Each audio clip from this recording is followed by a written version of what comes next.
અહીંયાથી આપણે હવે જોઈ લો તમે કે અહીંયા નિશાન આવ્યું તો અહીંયાથી આપણે હવે કમર માપવાની છે બરોબર.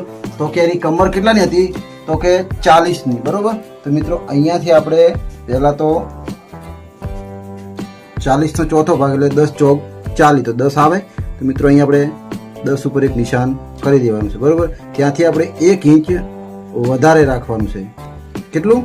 1 ઇંચ બરોબર. તો કેટલું થયું? 1 ઇંચ વધારે રાખો એટલે 11 થાય બરોબર. તો મિત્રો આ આવ્યું 11 બરોબર. તો મિત્રો અહીંયાથી આપણે રાખવાનું છે, આ નિશાનથી આપણે રાખવાનું છે 1.5 ઇંચ. કેટલું? 1.5 ઇંચ. તો મિત્રો એ 1.5 ઇંચ રાખ્યું. તો મિત્રો હવે સીધી ફૂટ લેવાની છે અને જે આપણે 11 આવ્યું હતું નિશાન 11 અને 1.5 બંનેને આપણે મિલાવી દેવાનું છે બરોબર. એ જો મિત્રો થઈ ગયું બરોબર.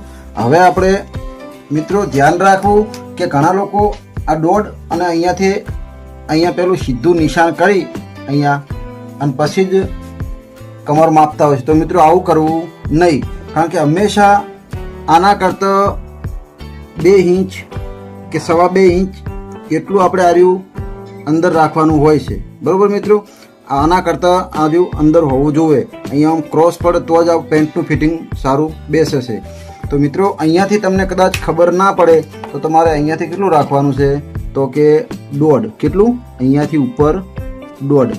આ નિશાનથી તમારે અહીંયા 1.5 કરી દેવાનું. બસ તમારે શું કરવાનું મિત્રો, અહીંયાથી આપણે ગોળી પાડવાની છે બરોબર.